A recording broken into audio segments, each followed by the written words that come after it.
دنیا میں سب سے زیادہ عہدے رکھنے والی شخصیت شیخ الاسلام جسٹس مفتی محمد تقی عثمانی کون ہے؟ ایک احساس معروف نام۔ کون جانتا تھا کہ 27 اکتوبر 1943 کو ہندوستان کے صوبہ اتر پردیش کے ضلع سہارنپور کے مشہور قصبہ دیوبند میں پیدا ہونے والے اس فرزند نے عالم اسلام کے افق پر کس چمک دمک کے ساتھ طلوع ہو کر چمکنا ہے کہ ان کے مقابلے میں باقی سب کی چمک دمک مانند پڑ جائے گی۔ پاکستان بننے سے 4 سال پہلے دارالعلوم دیوبند کے شیخ الحدیث اور بانیان پاکستان اور بعد ازاں مفتی اعظم پاکستان مفتی محمد شفیع عثمانی صاحب رحمت اللہ علیہ کے گھر میں ان کے سب سے چھوٹے بیٹے محمد تقی عثمانی کی شکل میں ایک ایسا گوہر نایاب پیدا ہوا جس کی چمک سے آج پوری دنیا کی علمی محفلیں پر رونق ہیں۔ اگرچہ مفتی محمد تقی عثمانی صاحب اپنے والد کے سب سے چھوٹے بیٹے ہیں، لیکن اپنی خدمات میں وہ اپنے بڑے بھائی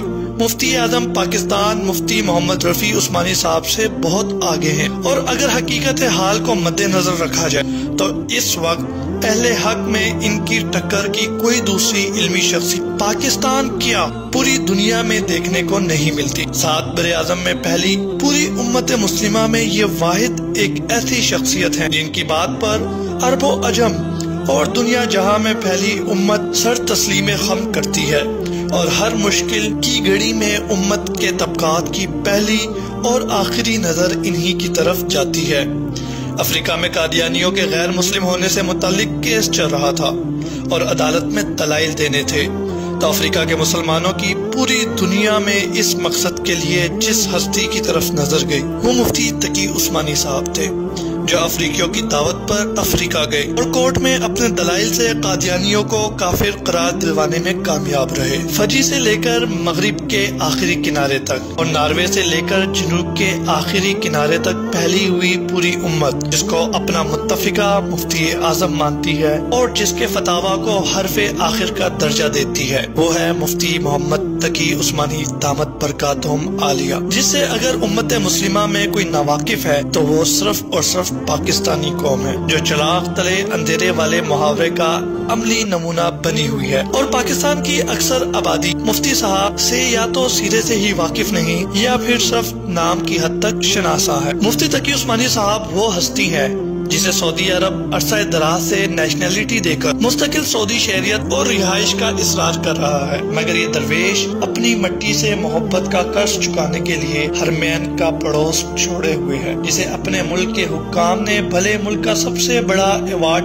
نہ دیا ہو، مگر اردن کے بادشاہ نے ان کے دینی خدمات کے اعتراف میں انہیں ملک کا سب سے بڑا ایوارڈ دیا ہے۔ صرف اسلامی دنیا کے حکمران نہیں بلکہ برطانیہ کے سابق وزیر اعظم ڈیوڈ کیمرون سے لے کر شمالی امریکہ کے صدور تک مفتی تقی صاحب سے وقت لے کر ان سے اسلام کے نظام معیشت پر آگاہی لیتے ہیں اور اپنے سودی نظام کے مقابلے میں اپنے ہاں اسے نافذ العمل کروانے کے لیے مشورہ لیتے ہیں، جنہیں خطابات کے لیے صرف پاکستان یا دیگر ممالک کے مدارس سے دعوت نامے نہیں ملتے بلکہ دنیا کی نامور اور مشہور زمانہ یونیورسٹیوں سے لے کر ورلڈ اکنامک فورم جیسے عالمی فورمز پر معیشت کے موضوع پر خطاب اور آگاہی پروگراموں کے لیے مہمان خصوصی کے طور پر بلایا جاتا ہے۔ 150 سے زائد عربی، اردو، فارسی اور انگریزی زبانوں پر مبنی کتابوں کا علمی خزانہ امت کو لکھ کر ہدیہ کر چکے ہیں، اور یہ کوئی 150 کتابچے نہیں بلکہ ایک کتاب کئی جلدوں پر محیط ہے، اور ہر جلد میں ہزاروں صفحات ہیں۔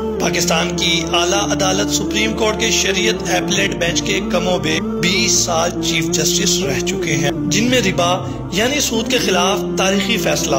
ہمارے عدالتی فیصلوں کے ماتھے کے جھومر کے طور پر تا قیامت چمکتا دمکتا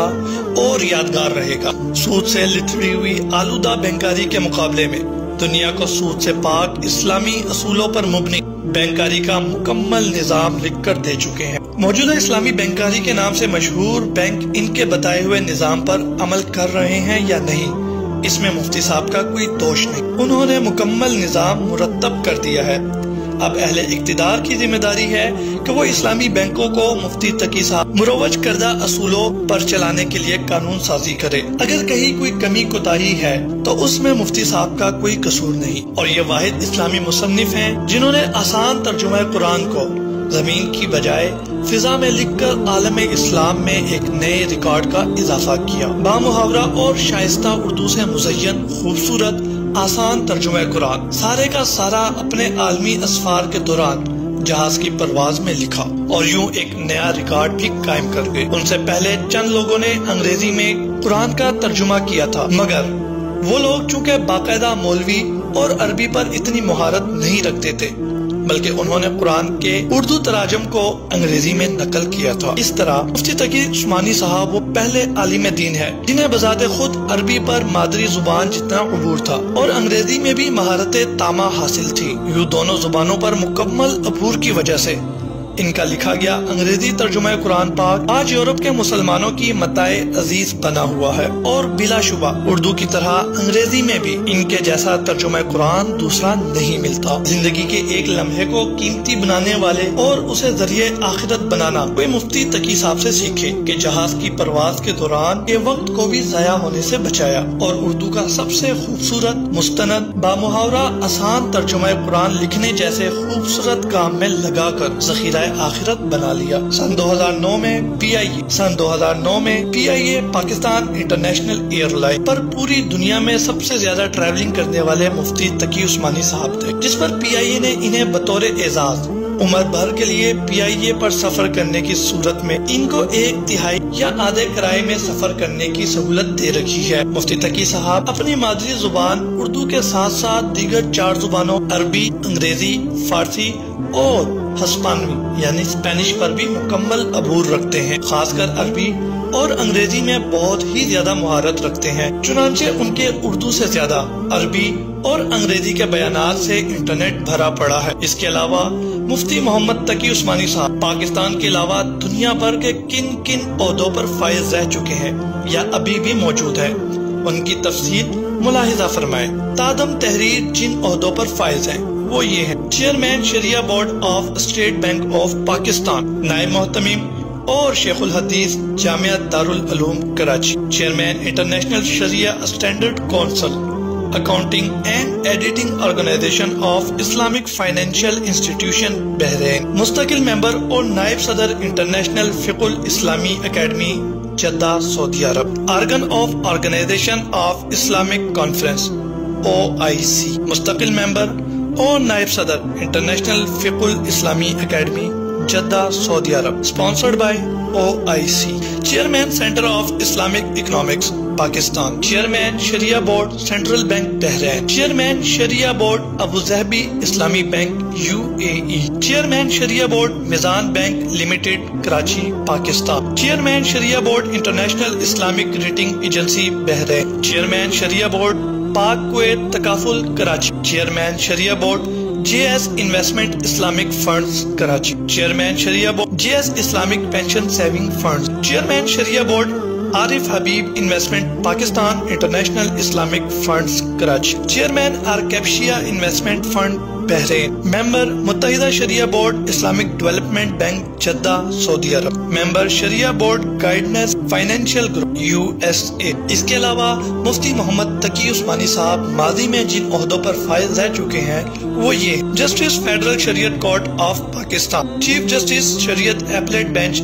supreme court of Pakistan, chairman centre of economics Pakistan, member syndicate university of Karachi, member board of government international اسلامی university Islamabad, member international institute of Islamic economic, member council of Islamic ideology, board of trustees international Islamic university Islamabad, member commission of Islamisation of economy Pakistan of Pakistan, جس کو دنیا جہان نے اعزازاً اس قدر بڑے بڑے عہدے دے رکھے ہیں اور نیشنل لیول کے اداروں کا چیئرمین بنا رکھا ہے، اسے پاکستانی حکومت ایک بلٹ پروف گاڑی دینے کو تیار نہیں، اور وجہ صرف اور صرف اسلام دشمنی ہے اور کچھ نہیں۔ مفتی تقی عثمانی صاحب کو صرف مسلم ہی نہیں بلکہ دنیا جہاں کے تعلیم یافتہ اور باشعور لوگ بہت عزت اور قدر و منزلت کی نگاہ سے دیکھتے ہیں، لیکن نہ تو پاکستانی قوم ان کو صحیح سے جانتی ہے اور نہ اس کی قدر، اور نہ ہی پاکستان کی حکومتوں نے کبھی ان سے ان کی صلاحیتوں کے بقدر کوئی بڑا کام لیا۔ جو شخص امریکہ اور طالبان جیسی دو متحارب طاقتوں کو مذاکرات کی میز پر لا سکتا ہے، اس شخص سے اگر حکومت پاکستان چاہے تو دینی چھوڑو دنیاوی اعتبار سے کتنے فوائد حاصل کر سکتی ہے۔ مگر افسوس ہمارے دولت پرست حکمرانوں پر، جنہوں نے کبھی پاکستان کے گوہر نایاب کو جاننے اور پہچاننے کی کوشش ہی نہ کی۔ ضیاء الحق مرحوم نے ان کی صلاحیتوں کا متعارف ہو کر انہیں سپریم کورٹ کی شریعت ایپلیٹ کا چیف جسٹس لگایا تھا، مگر جنرل پرویز مشرف نے سود کو حرام قرار دینے کے فیصلے سے پیچھے نہ ہٹنے پر زبردستی قبل از وقت معزول کر دیا۔ مفتی تقی صاحب کی تعریف میں دیوان بھی لکھ دیے جائیں تو وہ بھی کم ہے۔ بس اتنا کہنا چاہوں گا کہ اگر آج کی دنیا میں اقبال کے شعر کی کوئی زندہ مثال ہے تو وہ مفتی محمد تقی عثمانی صاحب کے سوا کوئی دوسرا نہیں۔ یوں لگتا ہے کہ اقبال اپنی قبر سے اٹھ کر دوبارہ سے مفتی محمد تقی عثمانی صاحب کی خدمات کو سراہتے ہوئے، پھر سے اپنے شعر کو ترکیب لفظی دیتے ہوئے مفتی تقی صاحب کی خدمات کو سراہتے ہوئے کہہ رہے ہیں: ہزاروں سال نرگس اپنی بے نوری پر روتی ہے، بڑی مشکل سے ہوتا ہے چمن میں دیداور تقی جیسا پیدا۔